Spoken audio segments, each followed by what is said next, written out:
When we release things from our life, whether it's thoughts, whether it's, worry, whether it's, just things that we're carrying from yesterday into today. So when we release those things, it just tends to give our life more space, because usually our life is crowded with emotions, crowded with so many things, crowded physically by people.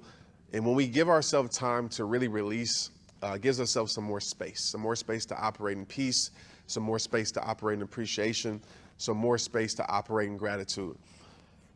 Let's get right into this training, you guys. And I'm going to bounce around a lot, and I want to pour as much as I can into you guys. Okay. So this training is me just pulling from everywhere, right? I don't have much structure in this. I just want to give you as much as I can when it comes to moving on with your life. And the first thing it keeps popping up in my head, so I'm not going to ignore it. I'm not going to wait. But I'll tell you this. When the pain of staying becomes worse than the uncertainty of leaving, you will start to move on with your life. I'm going to say that again. When the pain of staying becomes worse, and sometimes it has to be way worse, then the uncertainty of moving on, the uncertainty of leaving, it becomes easier to move on with your life. What do I mean by that?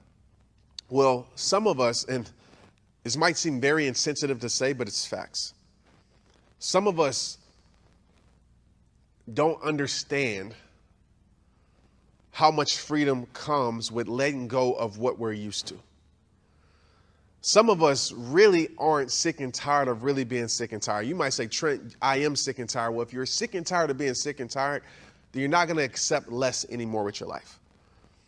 Right? And sometimes it takes really getting to a place of understanding that this pain is so tough. It is so hard. I'm willing to go through uncertainty, because most of us will stay in a place of certainty. And listen to me right now. We'll stay in a place of certainty no matter what that certainty looks like, no matter if it's pain, no matter if it's pleasure, as long as, and this seems crazy to say, but our minds are crazy things. But as long as it's a place of certainty and we're comfortable in certainty, we'll stay there, even if it's pain. Because at least we know what we're going to get out of it. At least we can maybe even have a plan. Okay, when I go through this, I can do this. And some of us, our plans are bad habits. Some of us, we go through pain and we turn to drugs. We turn to drinking. We turn to things we shouldn't turn to because we're dealing with this pain. So some of us would rather stay in certainty and comfort than move on to the uncertain things in our life. And why is that? None of us like uncertainty. None of us like surprises. Let's be real. You might say, oh, I like to be surprised. No, you like the surprises that you want in your life. None of us like uncertainty. None of us like moving on into the unknown. And so if we're leaving something, automatically that means that for most of us, we're moving on to the unknown, right? We're letting go of something that's been a big part of our life, and we don't know what our life is going to be without it. My thing was football. You guys know that. Like, me and football was together. We were like dating. Like, that was my everything. That was my love. That was my heart. And I know that might seem like kind of like strange, like Trent, that is kind of, but for my athletes out there, or for somebody who has a strong connection to something they love and do, you understand it. And so that's why I was so afraid to let go of sports, because there was so much uncertainty. Even though I knew I didn't love it anymore, I stayed in it. Why? Because at least it was certainty. At least it was somewhat comfortable, even in the uncomfortableness of it. I know that sounds weird, but I'm pretty sure you guys can relate to it. So I would rather stay in that, even though I didn't love it, even though I didn't want to do it anymore, even though I knew I needed to move on from it. Because guess what? The pain of staying was hard. It was worse. I knew it was over for me. I knew it was over. I knew there was nothing going to happen. I knew I was going to make it to the NFL. I even settled for arena football. And arena football sucks. And sorry if there's any arena football. Well, it's done now. But arena football sucks. It's terrible. And so I even settled for even less, because at least I would have that title to my life. At least I would have that somewhat significance to my life. Even if it wasn't a level of significance that I once had, as long as I have a little bit of it. And how many of us right now watching this can relate? Can you relate to that? Some of us, we would rather a little bit of something, right? We can have 90% of pain, 90% of headaches, 90% of stress. And some of us will stay in that. Even if it's 2%, a little bit, 1%, less than 1% of pleasure, of a little bit of happiness, a little bit of joy. We would rather stay in that little than accept nothing. So for those in a relationship that's bad, you would rather stay in a relationship that's bad as long as they give you that 1%, then move away from the relationship, release the relationship, and have nothing from that person. Now, this is where you have to start thinking about your future. How is that going to help your future? What is your future going to be filled with if you choose to stay in something that's toxic for your life? If you choose to stay in something that's bringing you tears every single night? If you choose to stay in something that's destructing, destroying? Now, use those words because it's true. Your life. So for me, it had to come to a place of, hey, I don't care about the uncertainty. I don't care about being uncomfortable.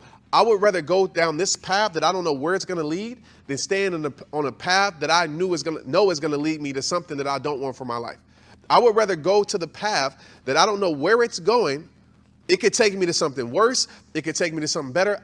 I don't care, but I know where I'm not staying.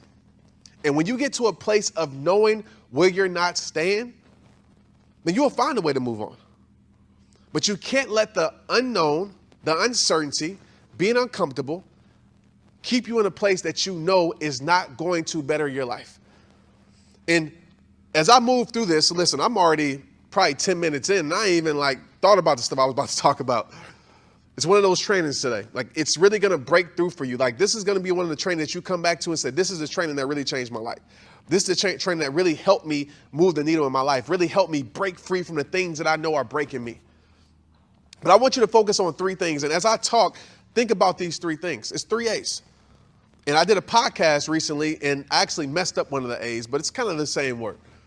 But the first A, when it comes to moving on, you got to have awareness. What do I mean by awareness? And I'll dive into this a little bit more. But you got to have awareness, self-awareness. You got to have awareness of your standards, your values, what you aren't willing to negotiate, what boundaries aren't you willing to budge. Because when you have self-awareness and you realize, okay, this is where I'm at, this is what I'm dealing with, this is where I'm being hurt at, this is where I'm selling for less at. The more you have self-awareness that you're in a situation that sucks, and you're not smoke screening it. You're not trying to pretend like it's perfect for social media because you're so afraid of what people are going to say, or you're so afraid that if I leave this job, I'm not going to have a job and people are going to ask me all these questions, right? You got to be self-aware to know that if I stay in here, I'm not going to ever be free from this pain.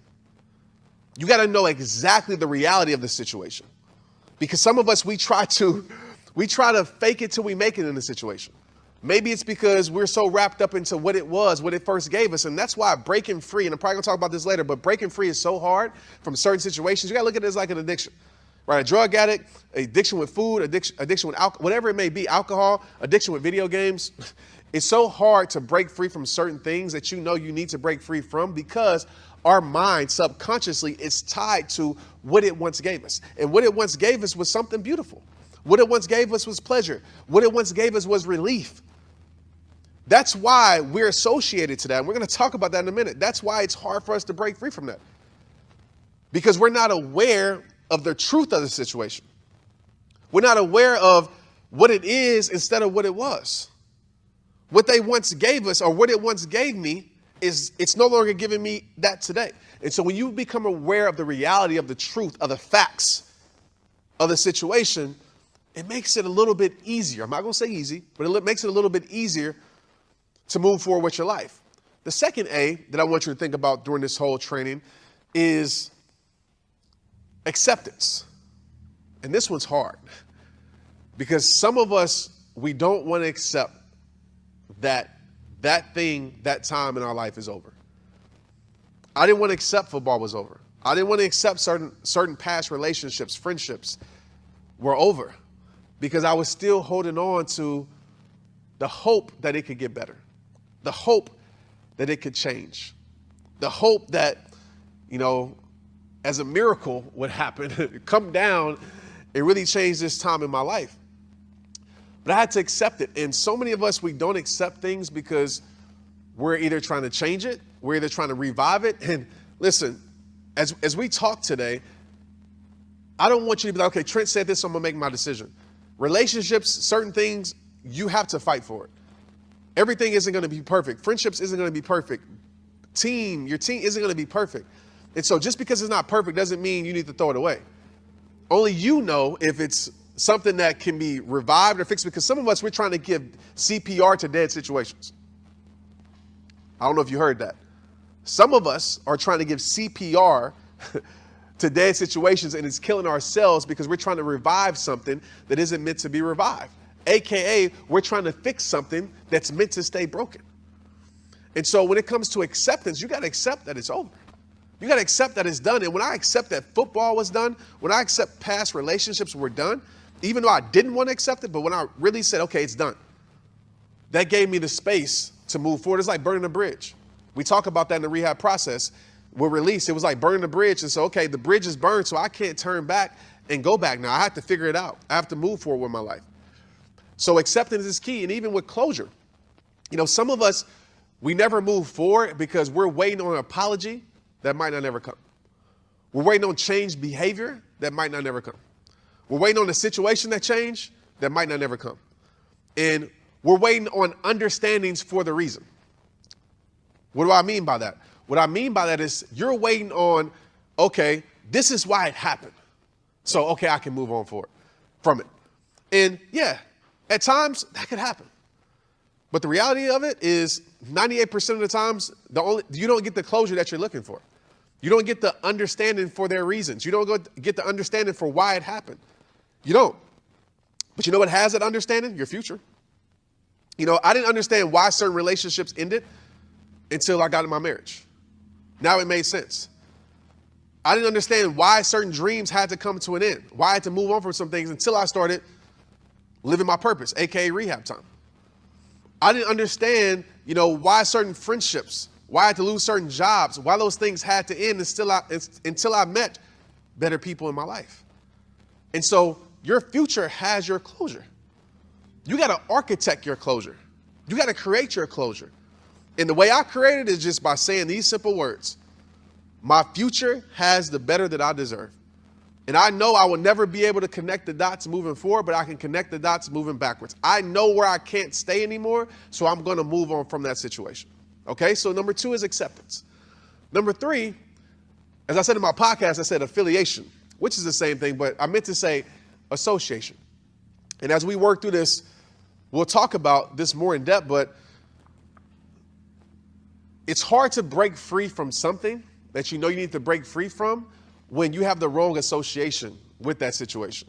What do I mean by that? Remember when I just talked about a few minutes ago where some of us, we like, oh, this brought this to my life. This saved me from this. And this was great at first. And this years ago was the thing that I needed. And we're still associating that thing, that situation, that person, whatever it is for you, we're still associating it with good. We're still associating it with pleasure. And when we have misassociations, we tend to break our own hearts. We tend to stay stuck in things because we're thinking that it is something when it's not something. So you got to change the association. You got to say, okay, it's not pleasure anymore, it's pain.